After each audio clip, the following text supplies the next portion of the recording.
दोस्तों नमस्कार, हिंदी की बिंदी चैनल पर आप सबका स्वागत है। मैं हूं डॉक्टर प्रदीप प्रसन्न और आप भी प्रसन्न होंगे ऐसा मुझे विश्वास है। तो आइए आज हिंदी व्याकरण, हिंदी भाषा, हिंदी साहित्य में कुछ नई बातें सीखते हैं।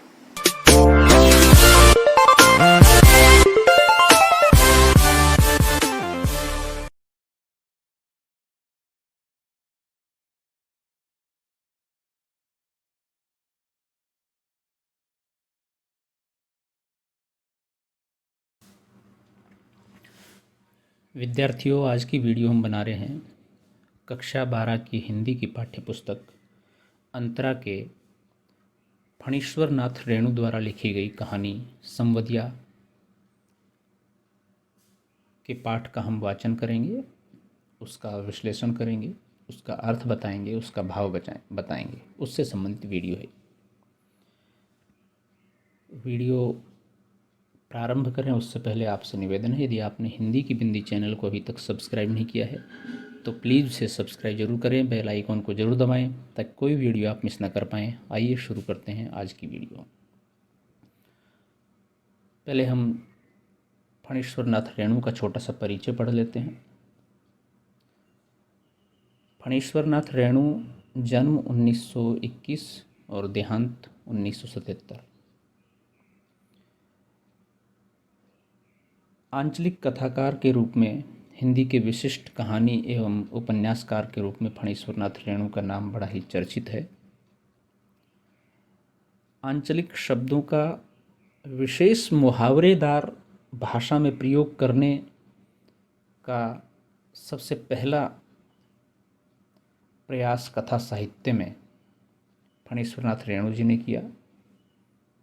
इसका तात्पर्य यह नहीं है कि आंचलिक शब्दों का प्रयोग उनसे पहले न हुआ हो, लेकिन जिस तरह से आंचलिक शब्दावली का मुहावरों का सहारा लेते हुए जिस प्रकार से प्रयोग रेणु जी ने किया, उस तरह का प्रयोग उनसे पूर्व में नहीं हो पाया। उसके बाद में भी वैसा प्रयोग नहीं हो पाया जैसे रेणु जी ने किया। उसके बाद लोगों ने प्रयास बहुत किए। फणीश्वर नाथ रेणु का जन्म बिहार के पूर्णिया जिले के ओराही हिंगना नामक गांव में हुआ था। उन्होंने 1942 ईस्वी के भारत छोड़ो स्वाधीनता आंदोलन में भाग लिया।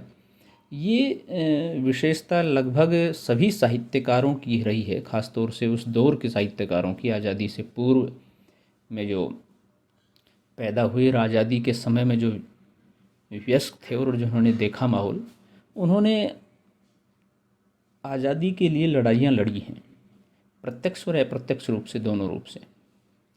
और देश हित में बड़ा काम करने की कोशिश उन्होंने सिर्फ कलम से ही नहीं बल्कि अपनी सामाजिक और राजनीतिक सक्रिय भूमिका के द्वारा भी की है। नेपाल के राणाशाही विरोधी आंदोलन में भी उनकी सक्रिय भूमिका रही। वे राजनीति में प्रगतिशील विचारधारा के समर्थक थे। 1953 ईस्वी में वे साहित्य सृजन के क्षेत्र में आए और उन्होंने कहानी, उपन्यास तथा निबंध आदि विविध साहित्यिक विधाओं में लेखन कार्य किया। तो आंदोलनों से प्रारंभ हुआ और उसके बाद लगातार आंदोलनों में जुड़े रहे, लेकिन बाद में कहानी लेखन में आए और कहानी, उपन्यास, निबंध विशिष्ट साहित्यिक विधाओं में आपने अपनी कलम चलाई, लिखा। रेणु हिंदी के आंचलिक कथाकार हैं। उन्होंने अंचल विशेष को अपनी रचनाओं का आधार बनाकर आंचलिक शब्दावली और मुहावरों का सहारा लेते हुए वहाँ के जीवन और वातावरण का चित्रण किया है। अपनी गहरी मानवीय संवेदना के कारण वे अभावग्रस्त जनता की बेबसी और पीड़ा स्वयं भोगते से लगते हैं। अर्थात उनका जो चित्रण है कथाओं में, कहानियों में, उपन्यासों में, वो ऐसा लगता है जैसे कि वो स्वयं उस पीड़ा को महसूस कर रहे हों, उस अभाव, उस वेदना को महसूस कर रहे हैं और तब उसे लिपिबद्ध करने की कोशिश कर रहे हैं। पाठक उसके साथ एकदम से बहता हुआ चला जाता है। इस संवेदनशीलता के साथ उनका ये विश्वास भी जुड़ा है कि आज के त्रस्त मनुष्य के भीतर अपनी जीवन दशा को बदल देने की अकूत ताकत छिपी हुई है। यानी कि मनुष्य में परिवर्तन करने का जो जज्बा है, जो शक्ति है, वो उसके अंदर है।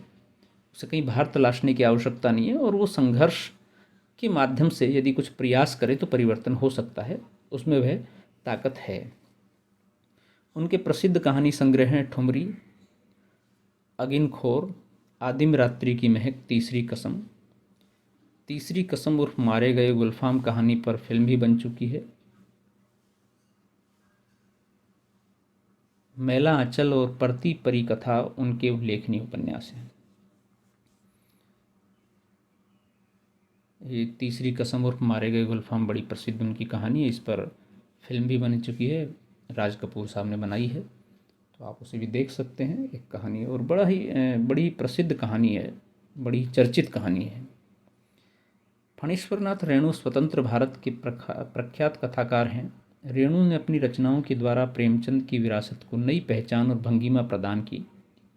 यानी कि जिस तरह से प्रेमचंद ग्रामीण अंचल की जीवन की झलकियाँ, उनके जीवन के चरित्र चित्रणों का वर्णन अपनी कथाओं के माध्यम से कर रहे थे, उसको कहीं एक पड़ाव आगे जा करके उसको विशिष्ट पहचान देने में रेणु जी का भी हाथ है। उन्होंने उसी ग्रामीण अंचल की बातों को अपनी शब्दावली के माध्यम से प्रस्तुत किया, अपनी कथाओं के माध्यम से प्रस्तुत किया।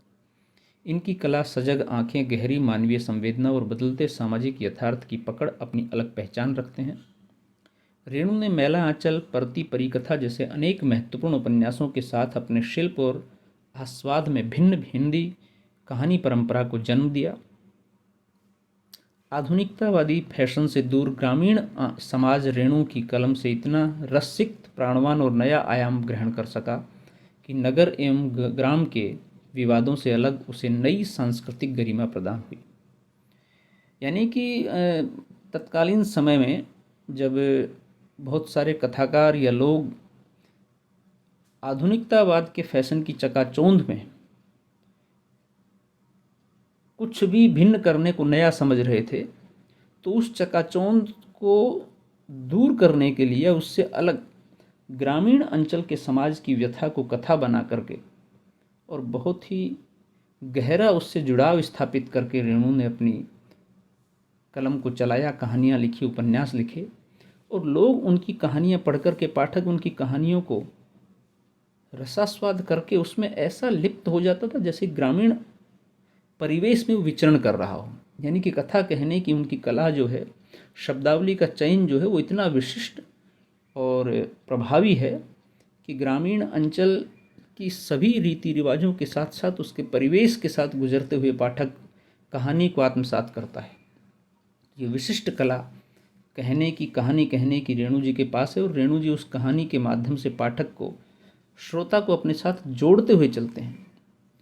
तो एक तरह से रेणु जी ग्रामीण अंचल की बातों को विस्तारित करते हैं, लोगों तक पहुंचाने का काम भी करते हैं।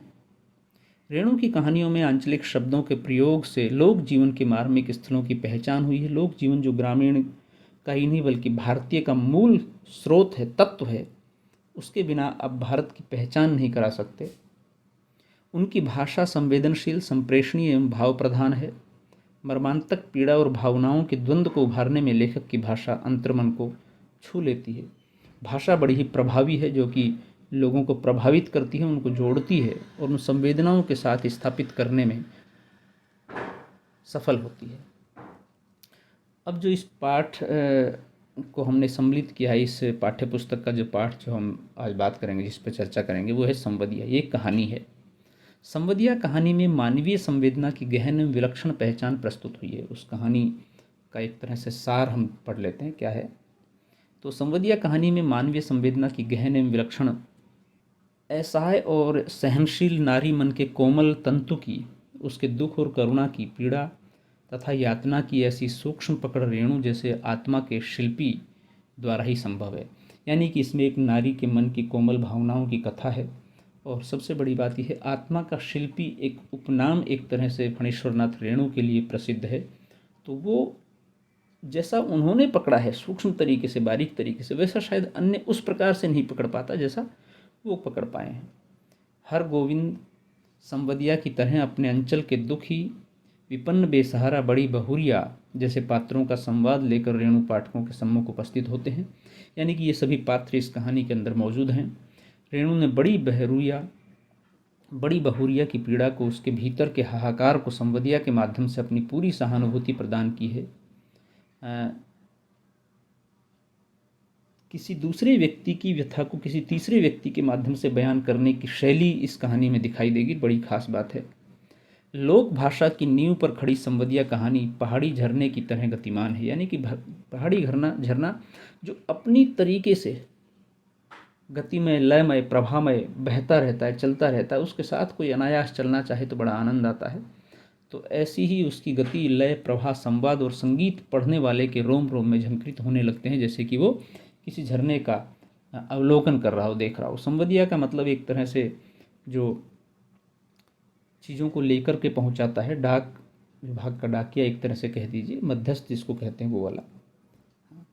तो विद्यार्थियों, इसमें हमने दो चीज़ें प्रमुख रखी, रेणु का परिचय और संवदिया कहानी का सार एक तरह से क्या है। शेष अगले वीडियो में हम चर्चा करेंगे, पूरी कहानी को पढ़ेंगे, उसके विस्तार पर चर्चा करेंगे, उसके भाव को बताएंगे। आज के लिए इतना ही, शुक्रिया। यदि आपके मन में कोई सवाल है, कोई जिज्ञासा है, कोई प्रश्न है तो आप कमेंट्स के माध्यम से पूछिए, हम उसका समाधान करने की कोशिश करेंगे। नेक्स्ट वीडियो में नेक्स्ट टॉपिक के साथ फिर मिलते हैं, तब तक के लिए शुक्रिया, नमस्कार।